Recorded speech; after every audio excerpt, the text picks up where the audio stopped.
মানে নমস্কার, চলে এসেছি আমি আরও একটা নতুন ভিডিও নিয়ে। তো এই যে ছেলেকে নিয়ে যাচ্ছি স্কুলে, তো ভিডিওটা যখন এডিট করছিলাম তখন আমার এই জায়গাটা দেখে মনে হচ্ছে কত অন্য কোনো একটা জায়গা। যে রাস্তাটা দিয়ে আমি রেগুলার যাই সেই রাস্তাটাই কেমন অচেনা লাগছে, খুব সুন্দর লাগছিলো, মনে হচ্ছিলো আমি আমার জায়গার বাইরে কোনো জায়গায় এসছি ঘুরতে। তো যাই হোক, এই ছেলেকে নিয়ে স্কুলে যাচ্ছি টোটোতে করে। দেরি হয়ে গেছে, মানে সবসময়ই লেট, যতই আগে বেরোই না কেন টোটো ঠিক মতো পাওয়া যায় না আর কি। সেই জন্য মানে হাতে সময় নিয়ে বেরোতে হয়। তো যতই হাতে সময় নিয়ে বেরোয় না কেন টোটো একটু পেতে সময় লাগে, স্কুল টাইম যেহেতু পাওয়া যায় না সবসময় টোটো। এই যে ছেলেকে স্কুল থেকে দিয়ে আসার পর এসে মেয়ে দেখছি এরকম দুষ্টুমি করছে। বাজারে ব্যাগটা রাখা ছিল, ধুয়ে রেখেছি, তো আর ওটা তুলতে মনে নেই। আর ও এটা নিয়ে এসে সে ভেতরে ঢুকে ওর সেই খেলনাগুলো নিয়ে ঢুকে শুয়ে আছে, আমাকে ডাকছে, বলছে মা দেখে যাও আমি কোথায় আছি। তো আমি সময় পাচ্ছিলাম না, তো এসে দেখছি এই ভেতরে বারবার করে শুচ্ছে আবার উঠছে, এই করছে, এত দুষ্টু হয়ে গেছে যে কি বলবো আর। এরপরে যে স্নান টান করিয়ে দিয়েছি, আর এরপর ওর এই যে সাজতে হবে।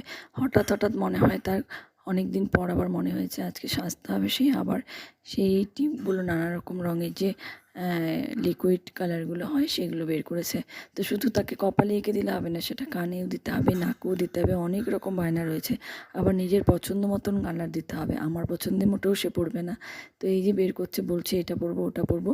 তো এই যে কপালে একটা টিপ দিয়ে দিয়েছি, টিপ মানে দুটো কালার দিয়ে করে দিয়েছি, আর এখন লাগবে তার নাকেও দিতে হবে। তো এই যে আবার নাকেও একটা দিয়ে দিলাম, আবার কানের মধ্যে দিয়ে দিয়েছি। তো এই চলে আমার। রান্না করব কি, মাঝখানে রান্না না করে যেতে পারবো না, ছেলে এসে আবার খাবে। তারপরে এই যে মেয়ের সব বায়না কমপ্লিট করে দিয়ে আমি রান্নাঘরে চলে এলাম। সকালবেলা যা করেছি সেটা দিয়ে আবার খাবে, তো কেমন লাগে আর কি বাচ্চাদের একই খাবার বারবার দিতে। তো তার মাঝখানে আবার আমি ওকে স্কুলে দিয়ে এসে আবার আর একটা কিছু করবো জন্য রেডি করে রেখে গিয়েছিলাম ফুলকপিটা। তো এগুলো ভাপিয়েও রেখে দিয়েছিলাম, তো আবার এসে ফুলকপিটা করে নিলাম। তো ফুলকপিটা হয়ে যাওয়ার পর আবার ওকে আনতে চলে গিয়েছিলাম। আর তারপর আর কোনো ভিডিও করা হয়নি। তারপর আমরা ওর বাবার সঙ্গে একটু বেরিয়ে গিয়েছিলাম, শপিং মলে গিয়েছিলাম, একটু কেনাকাটা রয়েছে। তো এই শপিং মলে এসে দেখছি সমস্ত শীতের পোশাক কিন্তু ওরা বেরিয়ে গেছে আর কি। এদিকে একটা মেয়ের জন্য একটা জ্যাকেট দেখছিলাম, তো জ্যাকেটটা এখন খুব একটা প্রয়োজন নেই, কারণ খুব একটা এখনও ঠান্ডা পড়েনি কিন্তু সেভাবে। আর জ্যাকেট পরার মতো ঠান্ডা তো এখনও পড়েইনি, অনেক দেরি আছে।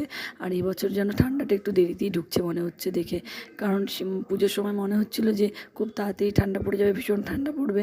তো আমাদের এখানে এখন রাসমেলা শুরু হয়ে গেল, অথচ ঠান্ডার কিন্তু তেমন দেখা পাওয়া যাচ্ছে না। তো আজকের ভিডিওটা এখানেই শেষ করছি, দেখা হচ্ছে অন্য আরও একটা ভিডিওতে।